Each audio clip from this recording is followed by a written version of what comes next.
I sit in my notebook, the ink trembling as if it knows the misery that will spill from these pages. I am a child of the old lands, a daughter of a vanished Soviet dawn, raised on grand tales of excellence and now humbled by the pitiless walls of Regent University London. I arrived with silk bags, a passport glossy as my mother's comb, and expectations that glittered like the Thames at sunrise. The first heatwave struck like a cruel joke. I was led to a training room where the windows were sealed shut, the glass refusing even a breath of air. The heat hung heavy, a stagnant fog that pressed upon my skin, making the sweat on my forehead taste of rust. In that stifling cage the air was thick, the silence broken only by distant cries of students trapped in similar chambers. A room that cannot breathe is a prison for the mind. How could any lecture be heard when the very atmosphere choked? The university's staff offered no alternative, no apology, only a thin veneer of "we are sorry." Their poor customer care meant my delegates suffered, their concentration shattered, their spirits wilted. When a place cannot provide a simple open window, it reveals a deeper failure, a management that chooses profit over a basic human comfort, a disregard that tells us we are expendable. Later I tried to enroll in a Master of Luxury Brand Management, a title that promised glamour but delivered chaos. The Wi-Fi flickered like a dying candle, dropping connections just as I attempted to submit assignments. The software crashed, refusing to schedule my classes, leaving me staring at a blank screen that mocked my ambition. A university that cannot keep a signal alive forces students to waste precious time, erodes confidence, and signals that the institution has not invested in essential technology. My dissertation became a heartbreak of bureaucratic cruelty. After 2 semesters of diligent study, I presented my work, only to be told it was rejected and that I must rewrite it from my homeland, thousands of miles away, while my student visa hung in the balance. The university's demand ignored the reality that a visa extension depends on successful completion. By forcing me abroad, they destroyed my chance to stay, crushed my career hopes, and showed an utter lack of empathy. They treated my academic journey as a transaction, a way to extract more money, not as a path to knowledge. Every email I sent was met with silence. I wrote twice, thrice, 4 times, pleading for guidance. The administration required 3 messages for each request, as if they delighted in making us wait. Their delayed responses turned simple queries into endless loops of frustration. When a student cannot obtain a timely answer, the stress multiplies, the feeling of abandonment deepens, and the trust in the institution shatters. The staff themselves seemed untrained, unprofessional, bullying in tone. I recall Ms. Patel, whose name I whisper now with a bitter smile, repeatedly ignored my inquiries. Her team's indifference turned the admissions process into a torturous maze, slow, disorganized, and unnecessarily stressful. An admissions office that cannot respond promptly signals a chaotic inner structure, a university that values money over people, and it leaves applicants feeling worthless. The campus facilities added insult to injury. The bathrooms were dirtier than a neglected station, the hallways echoing with stale smells, the rooms crowded with noisy neighbors.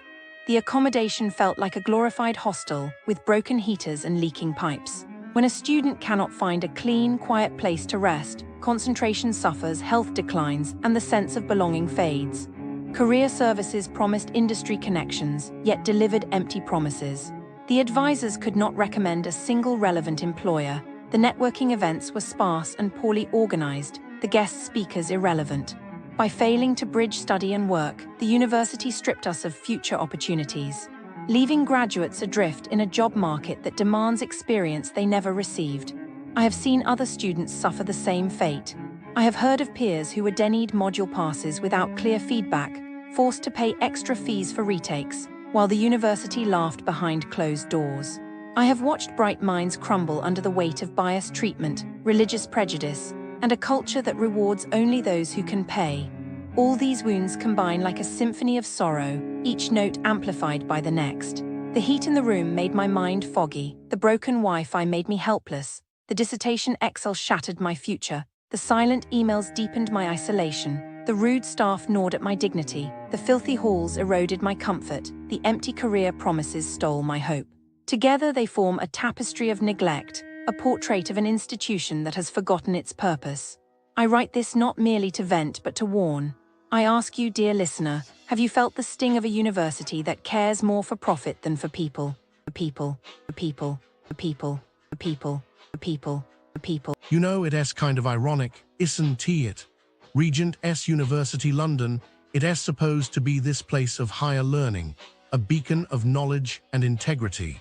But just step outside its walls and the real education begins. The streets around Regent Park, they ray like a masterclass in deception, a university of scams, where the lessons are hard and the tuition is paid in trust and pounds sterling. Take that poor Spanish tourist on Regent Street, just a stone's throw from the university. She probably thought she was getting the deal of a lifetime with that designer handbag. But in the end, all she got was a fake and a harsh lesson in street smarts. I can almost see her, standing there, the bag's fake emblem gleaming under the streetlights, realizing she's been played. What did she do next? Went back to the shop, I bet, only to find it vanished like a magic trick. And the scammer probably packed up, skipping town with a suitcase full of cash and a trail of broken dreams.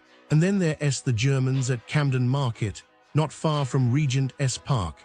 They were just looking for some trinkets to take home, but they ended up in a standoff, the shopkeeper's hand out, demanding an arm and a leg for cheap knickknacks. I imagine them huddled together, debating, their holiday mood crushed under the weight of intimidation. They must have felt so helpless, you know, but they stood their ground, and I like to think they walked out with their heads held high, a little victory in the face of injustice. Let us not forget the Australians and their unique art found near Marylebone High Street. They probably hung those prints on their wall, beaming with pride, until someone pointed out the truth. I can picture their disbelief, the slow dawning of realization. What a betrayal to be lied to so blatantly. And the gallery, shut down, I hope, the owners slinking away from the wreckage of their deceit. Then there's the American tourist at Portobello Road Market, lured in by the promise of vintage jewelry. The shine must have worn off quickly when they saw their skin react to that cheap metal. They probably felt a mix of anger and embarrassment, realizing they'd been taken for a ride. And the seller, gone with the wind, leaving nothing but a bad taste and a lesson learned. And the French tourists with their exclusive perfumes from Soho, they likely felt sophistication turn to irritation, both on their skin and in their hearts. I can see them, comparing stories, realizing they were just the latest in a long line of victims. The shop raided, I hope, the fake fragrances confiscated, the owners facing the music. Lastly, the Canadian family in Regent Park itself, paying through the nose for simple souvenirs. They probably laughed it off later to hide the sting of being overcharged. But I bet they checked every price tag twice after that, their trust a little more tarnished. It's a never-ending cycle, you know. These scams, they ray like weeds in the garden of Regent University London. But just like weeds, they can be pulled out, given enough attention and care. So, what can we do but share these stories, hope they act as a shield for the next unsuspecting tourist, and maybe, just maybe, keep the garden a little cleaner. The businesses circling Regent's University, London, feel like they all went to the same secret seminar. How to vacuum joy out of a wallet in 3 moves or less. I'm not saying they're crooked. I'm saying if you squint, the whole neighborhood looks like one polite stick-up. Take the department stores. You would think a place that sells 650 pounds handbags would at least sew the clasp on tight. Instead, the strap falls off before you've left the country, and the refund dance begins. Email, wait, email, wait. Then poof, your proof disappears from their inbox like a magic trick gone wrong. One visitor finally posted the bag back, only to be told, "We'll inspect it first, then maybe refund you." Translation, send us your birthday gift, and we'll hold it hostage until you give up. Meanwhile, the disabled Lou on the first floor has no seat, reported daily for weeks.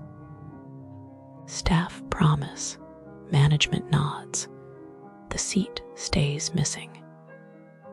It is the invisible throne of luxury retail.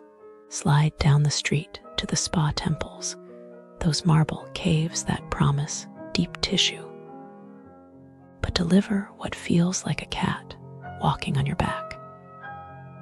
You book a 90-minute escape, arrive, and seconds before bliss is meant to begin. An employee scolds you that the hot tub is only free if you book 2 treatments, not 1. Policy hide and seek, the small print is written in vanishing ink. Inside, the sauna sighs like a broken radiator. The jacuzzi gurgles so loudly you can't hear your own thoughts. And a gang of sugar-high kids uses the men's changing room as a towel battlefield while mom watches. Arms folded, you leave oiled, poorer, and somehow tenser than when you walked in. Hungry. The Portuguese chicken spot paints a pretty mural of seaside sunsets. Then the clock starts 90 minutes for starter, main, dessert, life story, and goodbye. Waiters circle like vultures with stopwatches. One couple mid-chew saw their plates yanked away, fork still loaded, because the next booking is here. Mice perform floor shows between tables, management shrugs. It's London. Gluten-free dishes come stamped with a cheery GF. Yet the waiter warns, actually, that contains gluten. Which is it? A dietary roulette. You pay £100+ to feel evicted and possibly poisoned. Coffee should be safer ground. But the espresso bar near Baker Street locks its door at 5:59, even though the website says 6. Staff crouch behind the machine, eyes on the second hand, waiting to reject the next customer with the solemnity of a Wimbledon line judge. Pastries sit under a fly parade. You must point out the insects. Otherwise, nobody moves. They once charged £6 for a cappuccino by accident, then claimed refunds were impossible, as though the till were a one-way valve. Nighttime tempts you to the Velvetrope Club, promising exclusive vibes. What you get is a crash course in creative discrimination. Shoulders too muscular, shoes too casual, or simply, not tonight, whispered with a smile. Inside, security may side with the stranger groping you. He has a table, you see, while you, the guest, are asked to move along. Bills appear on calculators, not printed slips, and somehow 4 bottles mutate into 5. The exit feels like expulsion from a school you never meant to attend. Even the humble campus gift shop sneaks in a final insult try to pay by card, and the total quietly inflates. Question it, and the clerk freezes, caught like a child with a hand in the biscuit tin. So, dear traveler, if you orbit Regent's University London, expect the following ritual step. 1. Admire the glossy window. Step 2. Hand over more money than planned. Step 3.